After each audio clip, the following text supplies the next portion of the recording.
as the Cardinals lose 3 out of 4 to the Atlanta Braves. Cardinals back to 500, 36-36 on the season, 4 games back of the first place Cubs and Brewers, who are tied. A lot of interesting things to talk about over the weekend.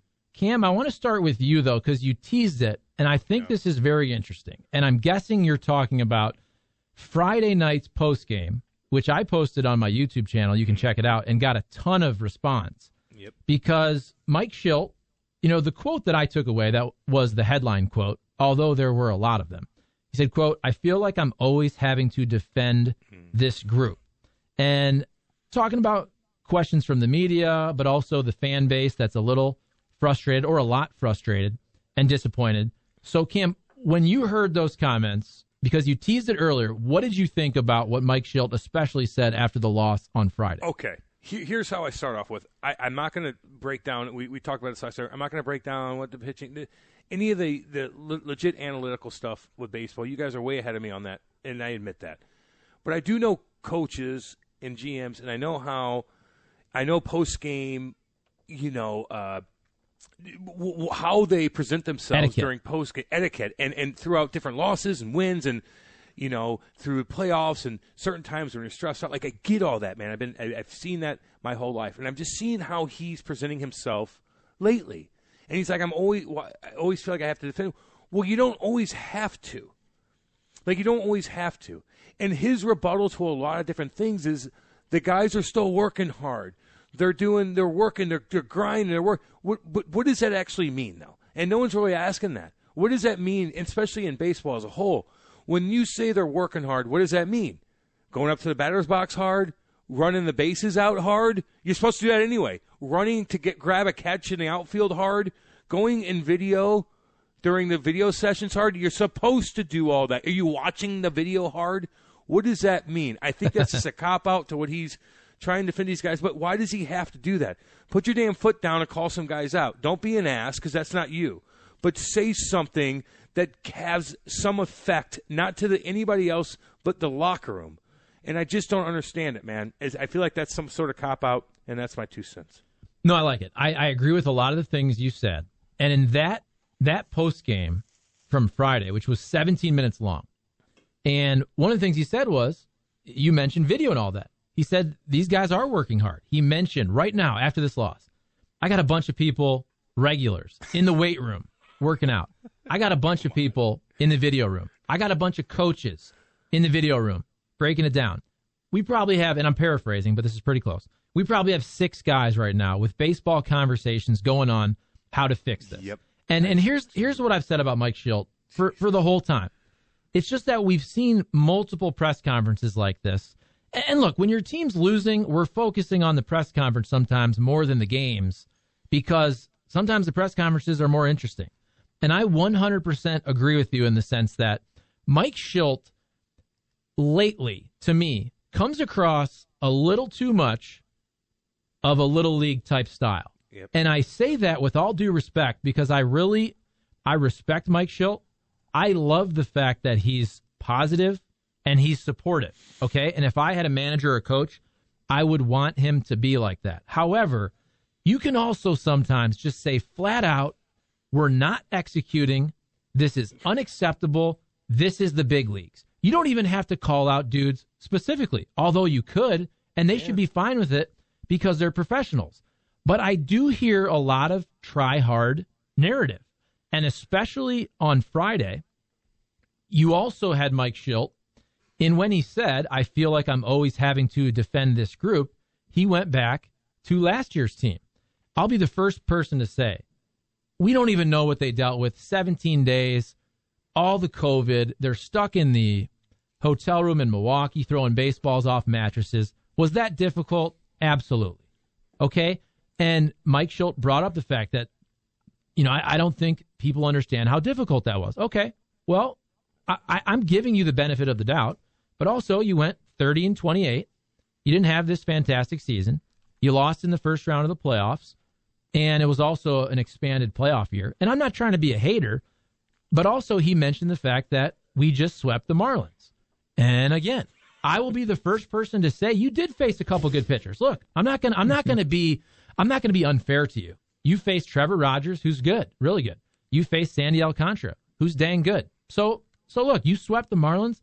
I'm going to give you credit for that. However, you are the manager of the model franchise in the National League, the St. Louis Cardinals, LLC, baseball team that for 100 years has been one of the greatest baseball teams in Major League Baseball. 11 championships. So the fan base, the media, expects a lot. And by the way, that's a good thing. You want expectations. I just think that the St. Louis Cardinals and their manager should be above needing praise for sweeping the last place Marlins, for getting credit for making the playoffs last year and going 30-28 in a weird year. I don't think I'm being unfair. Jim Heuer, am I being unfair? I just think the St. Louis Cardinals are held to a higher standard for a reason. And that's a good thing. Sounds nerdy, Charlie. Go ahead, Jim. No, there's some truth in that. I mean, heck, I used to deal with a general manager on a soccer team that used to tell me people are, complaining about this and that. And he goes, I appreciate that because that means they care. Mm-hmm. You'd like to hear that from somebody from over there every once in a while. Yeah, I get it. We're not very good right now, and I get why people are complaining because they care a lot. And we appreciate that. Yeah, we're trying hard, though. We're going out for ice cream after the game. I mean, it has all that feel to it. Every once in a while, I'm not saying you got to jump on a guy, this guy, whoever that is. You can just single out a guy and every night, oh, he didn't do this right. You know what? Sometimes you just go, we're not doing this. We're not doing that. We're not taking good at bats. Well, you can't convince me you're taking good at bats when you're getting no hit like you almost were last night. You got 9 runs in the earlier game, and then prior to that, you'd score 1 or 2 runs a game for the entire week. That's just not good enough. And there's nothing wrong with saying we're not good enough right now. I think that if that was said instead of, we got guys working hard, every once in a while, it would definitely appease the fan base. It'd be like, okay, you get it a little bit. Sometimes you just got to say it, right? I mean, it's just words, but sometimes it matters, especially to somebody who is paying the tickets and the freight that it takes to go down there and watch those guys play. It's not just the tickets. It's the food. It's the parking. It's everything else that goes with that. At some point, if you're continuing to go down there, you go, hey, you know what? This isn't worth going down here anymore because everybody's trying hard, but they're not very good. Well, if they're trying hard and they're not very good, then there's no sense going down there anymore and watching something that's not very good because they're not going to get any better. Right. Why even – okay, but the fan base, okay, that's secondary. In my opinion, you have to convince your team. And these guys are like – he just keeps defending I'm telling you, as a player, if your coach does that all the time, like you don't take him seriously. Like you just don't. If a coach is like, wait, enough's enough here. Like, I love you guys, and I'm a player's coach, but, dude, you ain't hitting the damn ball. Oh, he's working, trying. What does that mean, though? Like, you're supposed to try hard. Like, it's so bizarre, and you're just kind of kissing their ass a little bit. He sounds so goofy. And I'm telling you, the players are probably like, they need to get smacked, like, kind of like a smack in the face. Like, no. His at bat, he did this, he did that, and he needs to be better at that. In the outfield here, blah, blah, blah. Why is this not happening? Now, we got to a point now, Bo, and I'm telling you, the players are like, oh, damn, okay, here we go. All right, well, okay, get your mind right. Let's go. Right now, it's just like, it's so bizarre. I've never seen anything like it, to be honest with you. I'm not disagreeing with you. I just, look, from a fan standpoint, that side. Now, the players, here's something else to think about. And I'm not making an excuse, but I'll throw this out there. If you're the manager and you know your team's not that good, is it worth jumping on guys who just can't play?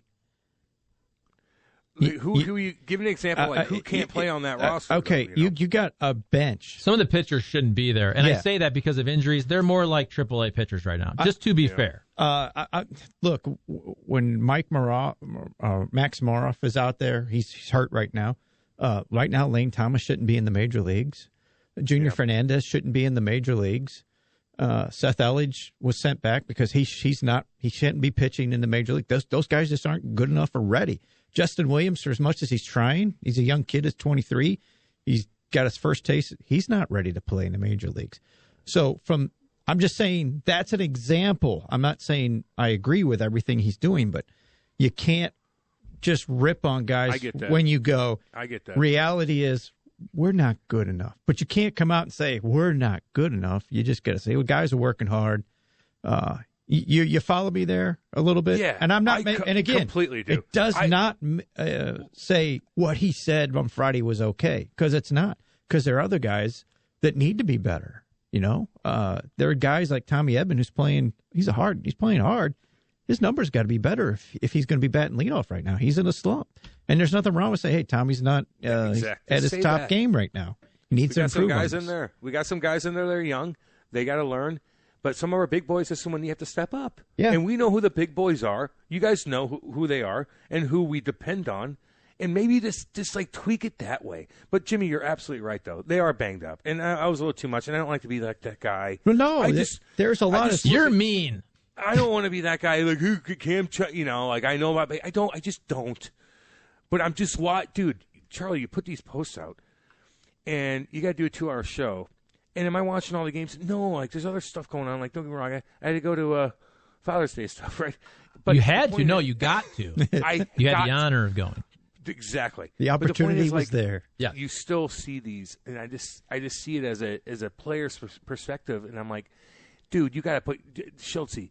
Well, I just don't. Some of the buzzwords he's saying is just so goofy, man. You're right. It is. Now, do remember this? What was it? It's been about 3-4 weeks ago, and he kind of mentioned, I need more guys. Remember that? Because I need some more arms. That's his plea to the people upstairs. Hey, these guys aren't good enough. They're run down. We need more help, and he didn't get it. So there's part of that. Yeah. And maybe he won't. Okay. And I want to talk about that next. And I'm glad you brought that point up, because as much as I will say again, I think he just needs to be a little more stern. What I want to see is a little more of the Mike Shildt that called out Major League Baseball for the hat. There you go. That's a good point. Yeah, there it is. Absolutely. And again, I want people to know we're talking about this because the team is 36-36. We all get that what's going on in the field is more important, and we're going to get to that. But also, if you go to Twitter, people are talking about these press conferences. That's what people are talking about. They're discussing what Shildt is saying after the fact. And Jim Heuer, you brought up a great point. Let's be real. Mike Shildt is also in a very precarious position because his bosses, DeWitt, Mozeliak, he knows that whether you want to say it's because of injuries, lack of depth, underperformance, combination of the three of those, they have not given him a team right now that can win the National League Central. So he can't throw his bosses under the bus. Here's the other part. Who's on the hot seat? Now, I don't know if this is true, but I think Jeff Albert should be on the hot seat. Should be, okay? Yes. Agreed. Now, Mike Maddox, I blame the pitching, personally, more on injuries than I do the offense. Yeah. I think the offense, there's guys out there that across the board should be better. And Mike Maddox also has more of a career track record. He's got some equity. Okay, Jeff Albert in 3 years, what has he shown us? And so if Mike Shildt goes out there and he says across the board, we have to be better offensively. Our OPS is this. We're bottom tier in the National League. A lot of people would read into that Jeff Albert is not doing his job. So he's also in a spot because, look, he knows the offense needs to get better, but he's trying to politically speak in a way that is as honest as he can be while being positive and not throwing under the bus both his boss and his coach, right? That is a tough spot. I'll give him that. No doubt. He can't sit there and go, well, we didn't do a very good job of supplementing our outfielders out there, so now we have Lane Thomas, who can't Andy play. Murray did. Remember that, Jim? Yeah. Well, where's Andy at right now? But again, I'm not making excuses because, he's got to be a little more stern. He is, it's like, hey, okay, sometimes you got to jump on guys a little bit, But the reality is the team's not very good. Yeah. I don't want to go in different directions, but any direction you want. The Derek Gould story with John Mozeliak, the quote where basically John Mozeliak said, indirectly, we're not very good right now. We're trying to plan for more next year and beyond rather than, go all out right now. Indirectly, that's what he said, because the reality is this team, you could put Max Scherzer on this team right now, today, and you take it and throw it out there, what's there? That team will not beat the Dodgers. It will not beat the Padres. It will not beat the San Francisco Giants. It just can't compete. So you got to think more 2 to 3 years down the road than let's fix it right now. And that's not an excuse, because I'm the guy buying the tickets, like I just said, and still going to the park. But there is that aspect of it. That said, you should buy tickets and go to the park, especially on Teachers Night, okay? Oh, yeah. Which is June 28th and June 29th. So I'm calling out, not calling out, I'm calling all the teachers, okay, to kick off your summer break at Busch Stadium. Teachers Night returns to the ballpark on Monday, June 28th, and Tuesday, June 29th. That is a week from now. With the purchase of a special themed ticket, teachers will take home an exclusive teachers-themed Cardinals cap.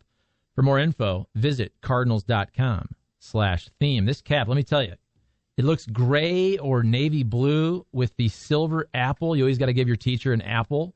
An apple a day keeps the doctor away. You also, if you're sucking up to your teacher, give him an apple or her. Never done that once in my life. I didn't either, I don't think. But it's a nice-looking cap. Once. Okay. Jim Heuer and I on the same wavelength here, because I have that Derek Gould quote from Mozeliak from his article up here. He says, Mozeliak does, it's a long quote, so here it is. If, at some point, we look for something outside the organization, we certainly will, but we're not at a point where we're only going to define ourselves by 2021, Mozeliak said. We're not feeling that pressure if we don't win this year, that we're all in trouble. We must understand that we can all do things better. We also understand what we thought we're going to have because of injuries hasn't yet worked out. Again, from the Derek Gould article in the Post-Dispatch, that's John Mozeliak talking. And I know Cardinal fans won't want to hear this, but I agree with them in the sense that, do you invest in something that's not worth investing in? And I hate to put it like that, but do you invest in a business that's not making money? Do you invest in a relationship, a personal relationship, a friendship that is toxic? Do you invest in a baseball team right now that is 36-36 and that has proven over the last month that they have not won a series versus what I'd call a good team? And I'll give them credit even for sweeping the Marlins and facing two good pitchers there. Mm-hmm. But the Marlins are in last place. And if you want to make the playoffs, you got to win series versus the Cubs, versus the Brewers, even a team like the Braves. The Braves, I think, are better than their record. Would you invest in the 2021 St. Louis Cardinals? I hate to say it, but I wouldn't, because I don't think this team is special. Now, if they tread water, Michaelis comes back, Flaherty comes back, okay, could they sneak in the playoffs? Sure. I don't think they'll do any damage in the playoffs, and I hate to say that. I was the first person back in 2011 to 2015 just banging the drum. This team, this organization is amazing. They haven't been that amazing the last 5 years. You have to be honest about it. And so this team, this year, I don't see them being a special team. So why would I sacrifice anything in the future for this version of the Cardinals that I don't think is very special? If you're going to improve the team, you have to get pieces that will be here beyond this year. And I think that's kind of what John Mozeliak was pointing to. Getting a rental that's going to be here for the last 4 months of the season, and you're going to pay a significant price for, isn't worth it right now, because it's just you need the pieces to go beyond this year. And it's a pitcher who's under control for the next year or two. John Lackey was that kind of guy. Mm-hmm. When they picked him up, it was like, okay, he's good for this year, but he's under contract for next year as well. He'll be a veteran that can come in here and stick around for a couple of years. And that deal, sorry to interrupt, what did you give up? Joe Kelly. And Joe Kelly. Okay. And Alan Craig, we know with the injury how that turned out. But also, Joe Kelly, you were dealing from a position of strength. Yeah. Which is why, where's the team's strength right now? There isn't a strength Village. in terms of Village, depth. Yeah. Well, this is what I'm trying to say. For anyone, all due respect, to bring up trading Nolan Gorman for any type of rental for just 2021, I'm sorry, but you're out of your freaking mind. And here's why. Even in a bad year like 2021, when the Cardinals' pitching depth has been ravaged by injuries. And I also think this is an uncommon amount of injuries for the Cardinals. I will give them the benefit of the doubt. Should they have added one more pitcher? Sure. I think that's a fair critique. But the amount of pitching injuries this year is crazy. The Cardinals always, for 15, 20 years, consistently develop pitching. I do not worry about that. Look at the Cardinals offensively in 2021. Their 3 best offensive players. How did they acquire those players? Nolan Arenado, trade. Paul Goldschmidt, trade. Tyler O'Neill, trade. Now, Dylan Carlson, I think he's going to be fantastic. But I just mentioned to you the core middle of the order for the St. Louis Cardinals. Their 3 best position players were acquired via trade. So let's be real. The Cardinals are not as good developing great position players as they are with pitchers. So why on earth would you ever even think of trading your best young stud position player in Nolan Gorman when you don't have a great track record of getting a bunch of those guys? Why would you ever even think of trading that player for a pitching rental? It's that's crazy. Yeah, it is crazy right now. The Gorman's off the table. No matter whatever move you make, unless you're getting another Nolan Arenado who's going to be here for a while, then you consider it. But rentals, even a guy that's only going to be here 2 years, I wouldn't move him right now. He has way too much potential upside. In fact, the article in the Post today kind of was hinting that he could be here as early as next year as a hitter, being a DH. That just to give a guy that kind of talk and accolades at, what is he, 21 right now? That tells you he's got a high ceiling, and you just don't throw that out the door for a rental. You want me to get this text line? Let's do it. Let's do it. Charlie threw in 4 times and goes, you're going to come out and say that Justin Williams, this kid that has 5 home runs, 6 home runs. Hey, look at the other guys like Lane Thomas, ain't doing nothing. Matt Carpenter ain't doing nothing, paying him $60 million a year. And they brought up from AAA, ain't doing nothing. Harrison Bader hasn't done nothing, he says, for years. But you guys love that guy. Sounds like a racist to me. Chris in St. Louis. I didn't Are they being know. serious? Is Justin Williams black? I didn't even know it, to be honest with you. That's not the point. The point is he's got upside, but he's not ready yet. You're missing the point. He's not ready to be Jimmy, here. it's racist. We're all racist. First of all, let's just go through the offense off the top of our head. Okay? Oh my God. Paul Goldschmidt. I had to read that. Paul Goldschmidt I know. is underperforming. I believe he's white. Okay? You can say different players, and by the way, what you said was that he's just not ready for the big leagues in the sense that on a better team he would be in AAA. You said that about whether it's Lane Thomas shouldn't be in the big Lane league. Thomas, Junior Fernandez shouldn't be here right now. Even Johan Oviedo, who has shown splashes and stretches of being really good. I think Johan Oviedo is going to be really, really good. I don't know if that's as a starter. Hell, he could be a closer. That dude's a beast. But the point is more so, in a perfect scenario, if you have Dakota Hudson and if you have Flaherty healthy and Michaelis, he's not a starter for you. And the same with John Gant. In the scenario where, look, Flaherty is healthy, Michaelis is healthy. Next year, Dakota Hudson is healthy. Even Carlos Martinez, whatever he's making, $12 million and he's got the options. Carlos Martinez is paid to be a starter. If everything was working perfectly, Johan Oviedo might be a really nice bullpen piece this year, or he may be in AAA. And I'm just saying that I think he's going to be really, really good. But the Cardinals have had to use a lot of guys that I promise you before the season started. John Mozeliak did not expect them to have as big of a role in 2021 as some of them have had to have. Yeah, there's truth in a lot of things with the injuries. The one thing where I will always say they didn't do their due diligence in the offseason is bringing in a couple extra bodies to help offset potential injuries or just guys to help make out a roster. And that's why you're stuck with Lane Thomas, who just isn't major league ready. Justin Williams should be in AAA, raking, learning how to adjust and be a hitter because he has upside. He's got power potential.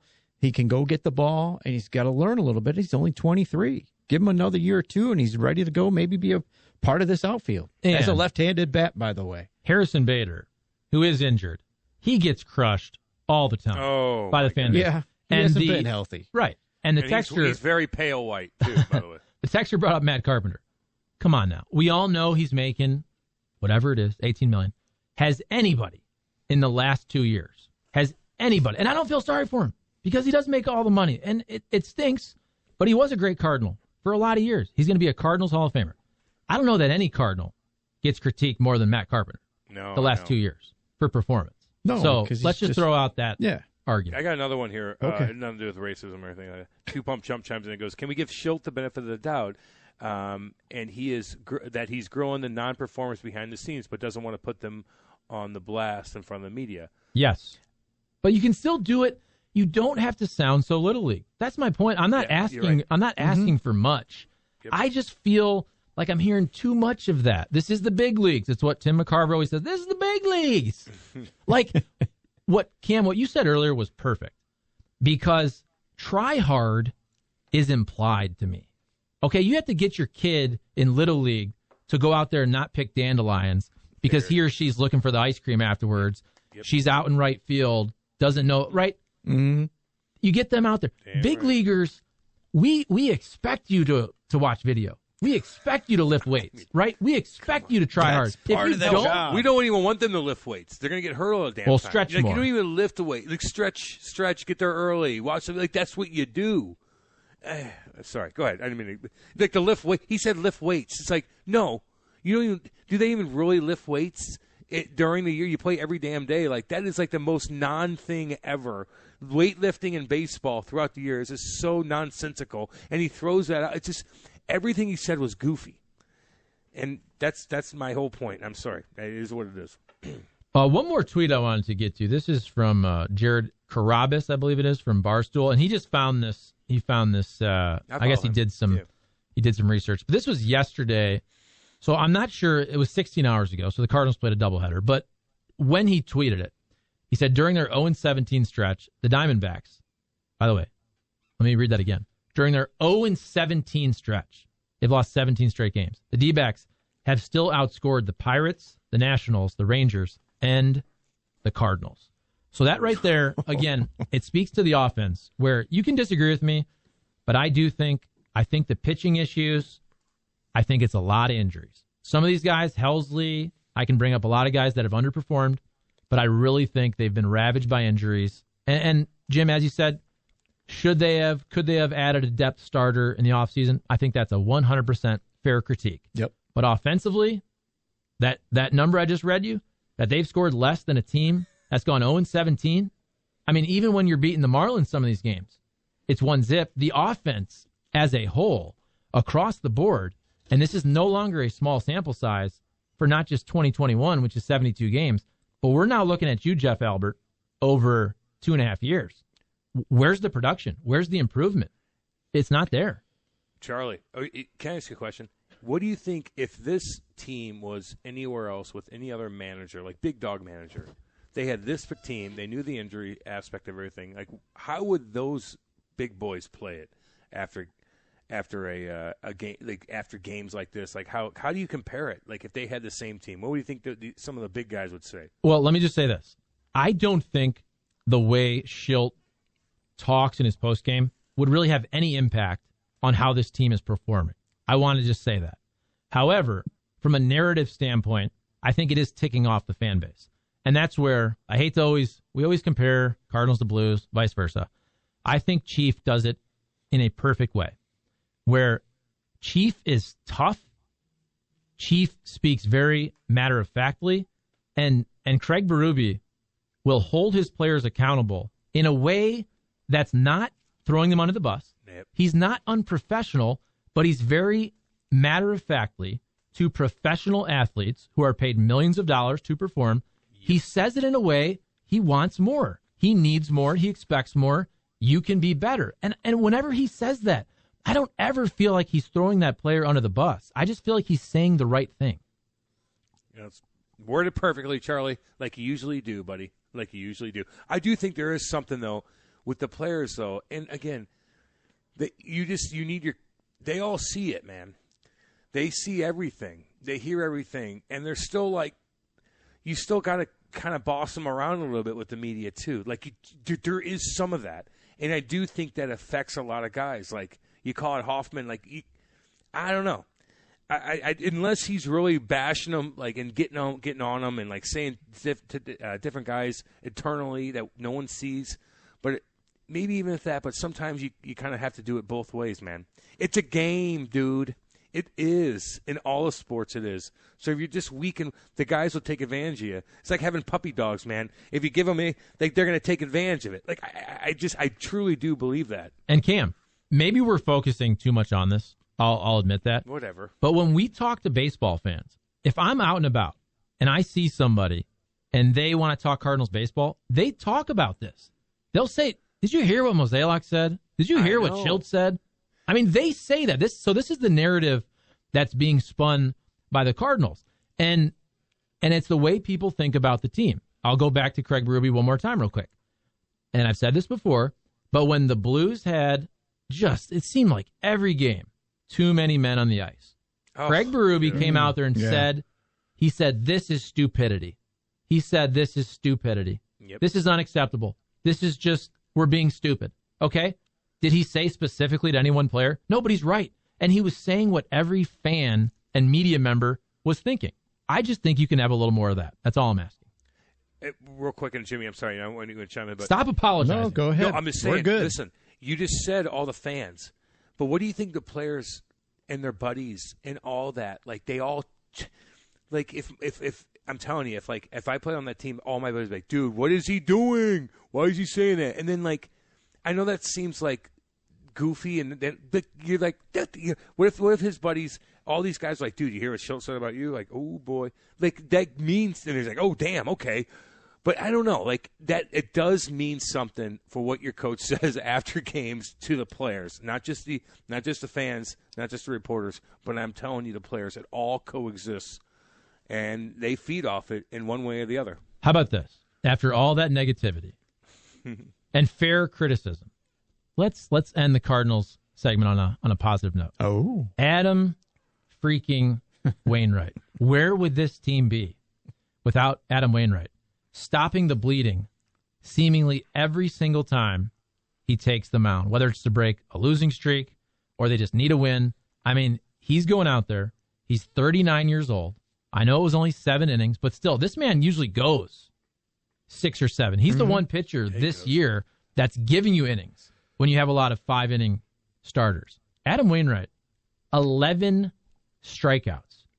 He stopped the bleeding, and also you had a big offensive game, so give the Cardinals credit there, but you didn't get swept by the Braves because Adam Wainwright went out there, and Yadier Molina throwing dudes out from his knees. These guys are almost 40 years old, and Adam Wainwright is pitching to a 3.74 ERA, and I tell you what, I know it'd be nice to retire on a high note. I hope he doesn't. I hope he's back next year, because right now, I mean, he's pitching the best he's pitched in 5 years. Every time he goes out, guys, he's asked, can you stop this mess for us one more time? And what does he do? Every damn time he stops it. Every time he's out there, he's finishing off a losing streak of some sort. And look, he's a professional. We were talking about that. That's not a simple thing to do, to know every time you go out, you have to save the day for your entire ball club. And he's done it time and time again. It feels like this year, every time, oh boy, I really need you to go 6 today, please. And if he gets 7, that'd be great. Can we get that out of you? And he just continues to answer the bell for the team. It'd be nice if the rest of the group would kind of notice that and go, that's how we need to do it, and start to help out with the cause, so to speak. And the Braves, that's not a real easy lineup, especially at the top. When you have Acuna, Freeman, Albies, Almonte is having a really good year, Austin Riley hitting for a lot of power. That's a pretty strong, especially top 5 of your lineup.